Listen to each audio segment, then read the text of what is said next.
Awesome. Well, All right. ready I am. So. I'm as ready as I'll be, I guess. All right. All right. Welcome back, ladies and gentlemen. I'm Jake Noonan, host of the Chair 9 podcast. Today I'm sitting down with Jason Smith, our Mountain Ops. Oh, man, I already messed up. So. Mountain Ops manager. That's a tongue twister for some reason. But Jason's been here for a while. So, Jason, if you want to tell the listeners kind of your background and who you are. Yeah, so I grew up skiing at Dodge till today, I guess. But started working here at the resort in 1989. Have done all assortment of jobs. Worked in the parking lot when I was 14, just for a season pass. Then was a lift op. Then terrain parks became a thing, and that was where I moved over to. And from there into the role I'm in now. So it's been a 35-year career here. Wow, that's pretty amazing. So I think a lot of people just maybe think of it as a seasonal employment thing. How has it been shifting something you love into a 35-year long career? Well, certainly, like you say, I didn't get into it thinking I would be doing this 35 years later. It was more just like get a free pass. But shifting it into something you love into a career, I mean, that part just kind of happened because, they say if you love your job, you never work a day in your life, and that's not true. But it does keep me here and does keep me wanting to get up in the morning and come get it done because everyone enjoys it. So from 14 until where you're at now, have you been with Dodge Ridge that entire time, or have you broken off and worked elsewhere? 2016, I left Dodge and went and worked for Prenoth, which is one of the grooming manufacturers.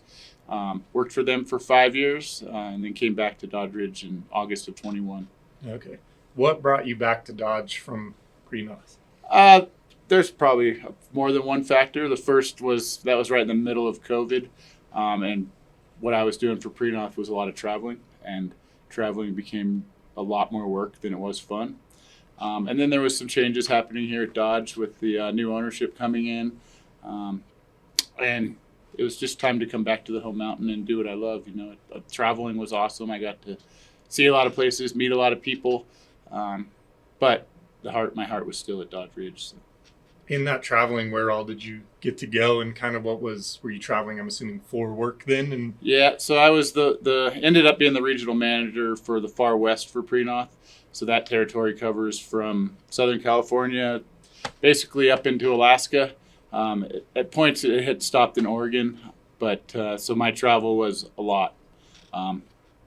It was, I could be in Big Bear one day and Mount Hood the next. So moving around wherever the customers needed me. Okay. And then what was your position there at Prenoth? You said you kind of ended up being the manager. What went into that? So I started out as a sales rep. Basically, I worked up in Oregon, Washington, and Alaska at that point, just trying to make customer contacts. And then my supervisor was let go, and then I got brought back down because they found out I still owned a home in California, and that's where my family was. So they offered me California as my territory. So then myself and one other guy together ran that office. I did the sales side. He did parts and service. And about a year later, he was offered his dream job, which was snow services manager at North Star, at which point I became the regional manager. And then, lo and behold, 6 months later, COVID started, and then it was just go home. Like, you don't need to be in the office anymore. You don't need to travel. Nobody wants to see anybody right now. That lasted 6 months. Okay. And then after that, it was travel, but the travel was just so different. Like, it used to be you could just walk into a restaurant and sit down and eat at the end of the day. Now, at that point, it was like DoorDash. Mm-hmm. Like, you're sitting in your hotel room by yourself, like, oh, they're not even seating us at the restaurant. Like, I guess I'll just get it brought to me. Was a lot of that contact then with your customers? I mean, you're traveling, but was a lot of that communication shifted towards over the phone or Zoom? Yes and no. At first, it was trying to be Zoom and phone, but people got tired of that. I think everybody was worn out by that quickly, that we wanted to see each other. And people started making requests. And first, you'd kind of sneak off and go see them, like under the don't travel advisory. And then eventually it started growing in the territory. You could get further out there and be more on the road. It was, but I think more than anything, like, this business is based off of relationships. So people they're fine to talk to you on the phone here and there, but they'd rather see you and show you what their issues are, or that they have no issues, whichever it might be. So Prenoth then that's a cat company, correct? Yep. What is it? Just cats, or do they delve No, into anything else? They have Prenoth is part of a huge group. So Leitner Palma is part of it. Prenoth itself makes snow grooming equipment. It also makes utility vehicles. It also makes some vegetation management equipment. When I worked for Prenoth, our focus was all on the snow grooming side. So we weren't really allowed to go deal with utility vehicles or forestry vehicles. That seems to be changing a little bit right now for those guys. Okay. But the focus for sure was snowcats. So shifting into that position, when you said you started here at Dodge Ridge as a 14-year-old working in the parking lot, was that your first experience with cats, or did you get some experience prior to Prenoth here at Dodge Ridge? No, I started in, I'm not sure of the exact year. It was either 99 or 2000 when we had first dove into terrain parks. We had some great operators that were running cats for us, but they just didn't. They were operators and they weren't skiers or snowboarders. And we were wanting certain shapes and things built in the park. So we said, we want to learn how to run cats. And I remember that day very well. The mountain manager saying, all right, you want to run a cat? You're going to meet me at the shop. You're going to track it up and you can take that one. And I think he was trying to call my bluff, but we beat him to the shop and had the cat half tracked up when he got there. And then the humble pie started happening, because learning to run a snowcat it took me a long time. Nobody really wanted to give us any tips other than, go do what you've been telling me to do. And I remember it was right up here on Riser on the first day I got to go out and try to work in a park. And our cat operator that ran park cats for us was Rocky Pashota at that point. And he just parked on the side of the run and tilted his steering wheel up, sat back with his coffee, and just laughed at me for a good hour until I came back. And I'm like, what am I doing wrong? And he's like, I don't know. You guys said you know how to do everything. So go show me what you need. You're wanting these shapes, so build them. Right. And so that was the humble pie. I mean, eventually you stick with it long enough and we figured out what we needed to do to get the shapes we wanted. But definitely a lot of respect for those guys that were working at night, because they were doing things with machines that we thought we could do that it took us a couple more years to figure out. What would you say the biggest learning curve is? Because you're talking about building these shapes, or you kind of have, what you think it's like, and how anybody could do that. What was the biggest learning curve in that situation? So the building the shape, building the jump, all right, is what it is, but you also have the whole territory around it that you want to leave flat and as safe as it can be in a terrain park. And learning how to make something flat, cut it flat and leave it flat where the tiller can process it and leave a product that you can stand back and look at. That part was the hardest part. Learning to run the snowcat, that was easy. You can drive around in 5 minutes and figure that out. But learning how to use the blade and the cat and the tiller all together to get what you wanted, that was the learning curve, and it still is.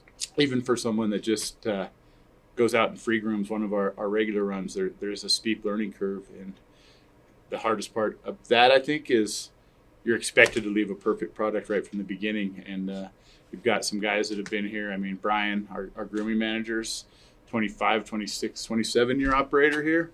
And it's just second nature. You get in the cat, you start doing what you're doing, and then you get somebody brand new that maybe comes from an excavator or a dozer or something like that. And everyone thinks it's easy until they get in the machine and try to make it come out right.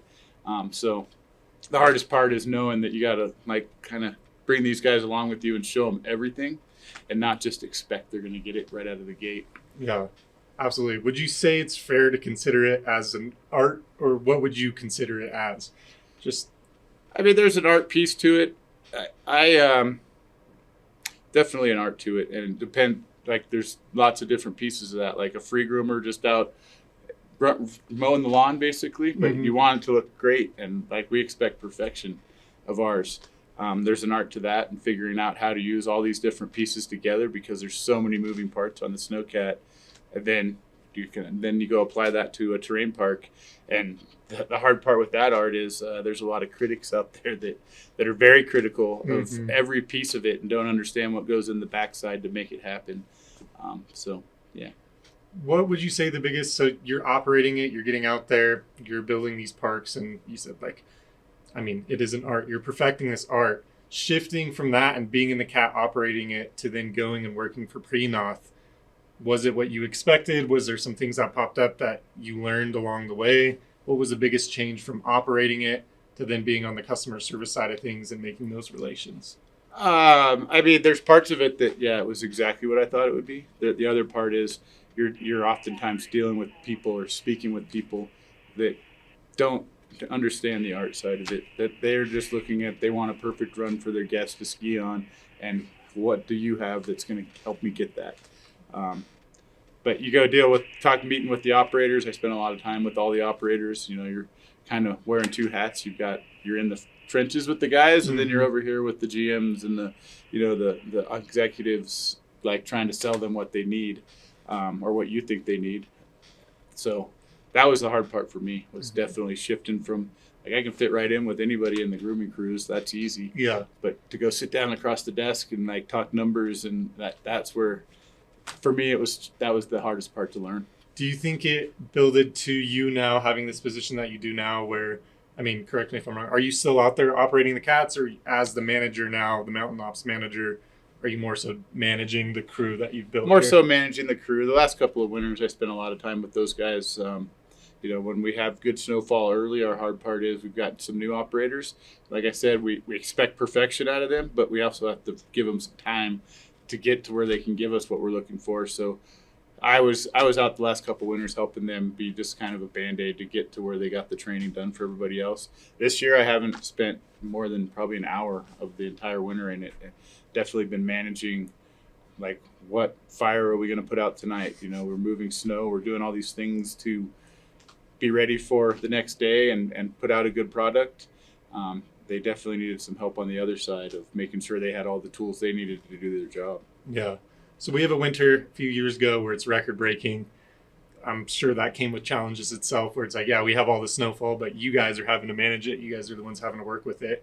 Kind of a two-part question here. So the challenges that comes with the record breaking season versus season this year, where, you know, there's a video that goes out on your crew and you guys literally trucking snow and doing what you can. How do you overcome those challenges with the seasons and the things that presents throughout the, I don't know, whether record breaking or, you know, mild winter? How are you overcoming those challenges? So I think a lot of it is trusting the guys that are on that crew and that are running that crew, that they've got ideas that we need to listen to. We can't just say, here's what you guys are going to do and we're going to be successful. I mean, Brian and his crew, they're out there every night. They know what their challenges are. And like a big winter, the challenge is there's times that we're just getting rid of snow. We're pushing it out in the trees. We're pushing it into any opening that we have to get rid of it, or near the bottom of a lift. This year, we're hauling it all back into those places. It's the exact same places. It's just what we're doing with the snow is the difference. That big winter 2 or 3 winters ago, 22, 23 winter, that was crazy. I was out there a lot of nights with those guys, and that was an amazing amount of snow and an amazing amount of work, and we were starting to run out of places to even push it into the trees that year. And now we're we can't even find snow. Yeah. Where's it at? No, I think one thing too, you're talking about the amazing work that they're doing, and just, I don't know, the winters being different. One thing that rings true throughout with the record breaking season and a season like this year is that I'm constantly hearing the public talking about how amazing the grooming is, regardless. So obviously that hard work and the team that you've built is, you know, satisfying the customer, which I guess at the end of the day is like why we're open as a whole, is to get people up here and to enjoy the mountains. So right. And you know, those guys, they hold a very high standard. I mean, everybody on that crew holds each other accountable. And like we heard in the video, like they couldn't do it without the guys in the parking lot or the guys on lift maintenance or all of the other departments. And this year, it feels like one of the strongest teams I can ever remember being a part of at Dodge Ridge. Just everybody can pick up their ball and run with it, whatever analogy you want to use. And their intention is the best intention. Sometimes we have to redirect a little bit, but their goal has always been the same. And just how we get to there might be a little different now than it was. Yeah. So in your career, I'd imagine building a crew like you have and reflecting on seasons past, you've got to sit back and be a little proud of the crew that you've built. Is that a fair statement? Yeah, very, very much so. I mean, earlier this year, I got sick for a couple weeks where I was out, and before I would have never, that would have been like 2 days, and I would have made sure I was back at work. I was able to like sit back and heal, knowing that my crew was doing everything they could do, and they know they can text me and ask me like, hey, we have this. What do you think we should do? Or here's what we're gonna do. You know, it's nice to have guys that are bringing solutions, not just problems to every day. Yeah, absolutely. One of the members of this crew happens to be your son, Caleb. I don't know him super well. I did go to high school with him, but I've grown to know him over the years working up here. How is it kind of, I don't know if you're passing it off, but passing off that generational knowledge that you've built over the years to your son and having him work for you? It's amazing having him work for me. You know, he's been around it. I have pictures of him when he's a year and a half old sitting on my lap in a cat. And he takes an amazing amount of pride in what he's doing. You know, it's been a challenge at times because, you know, people might think that maybe he's getting the easy way or whatever, but that's not the case. I don't actually manage him directly. I'm through with the grooming manager. That's all of our doings. But like working with that crew, the couple of winters that I spent with him the last couple of years, the proud moments are hearing him like directing people and getting them to follow behind him and do what he's trying to do. And, you know, it's like, wow, that's an amazing growth.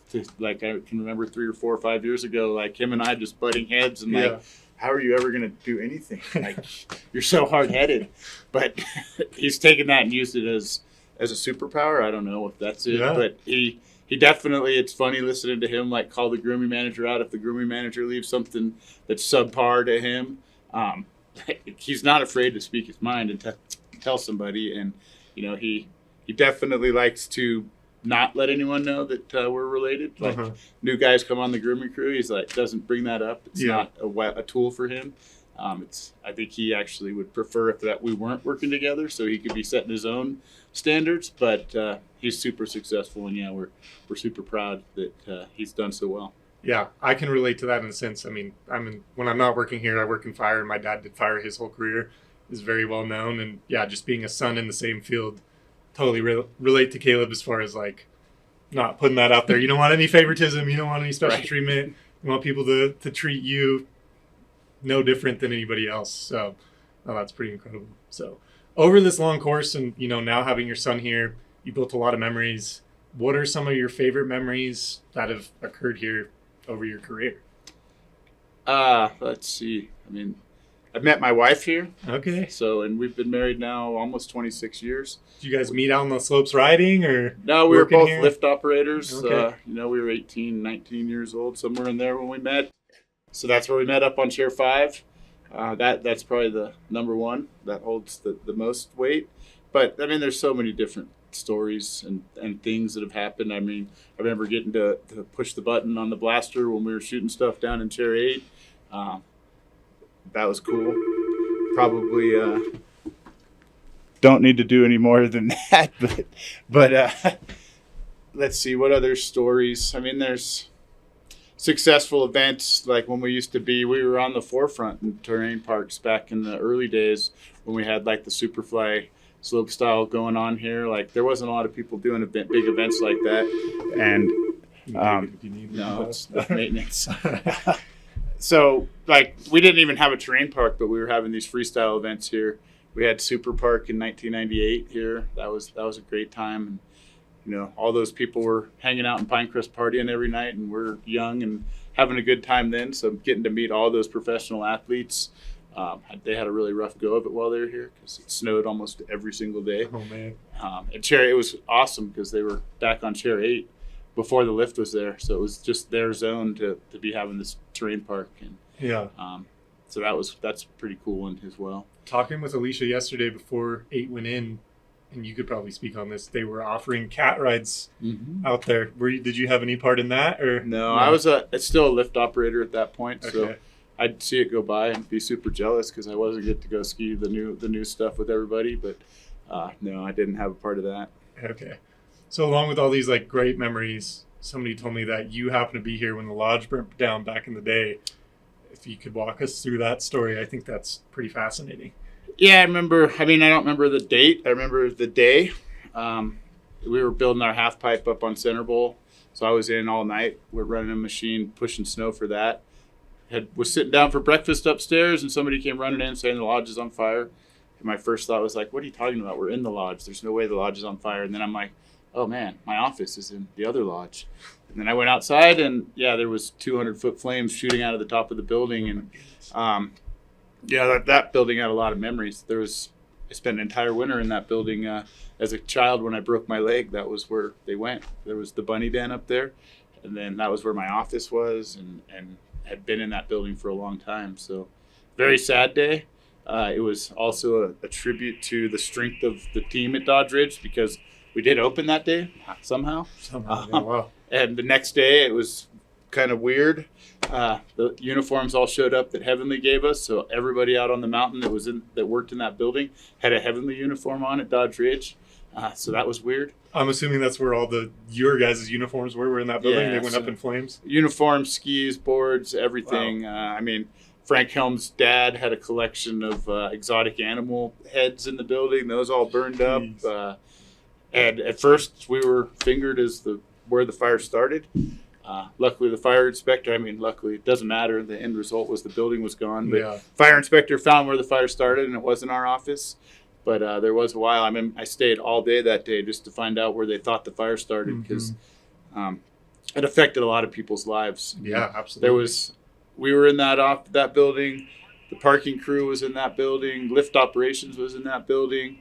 The race team was in that building. So there was nearly half of our crew at Dodge Ridge was housed out of that building. And so a lot of memories, a lot of possessions lost. But we were open that day. For whatever reason, however we did. And then it wasn't 6 weeks later, we had a temporary structure up there that we were all housed in again. So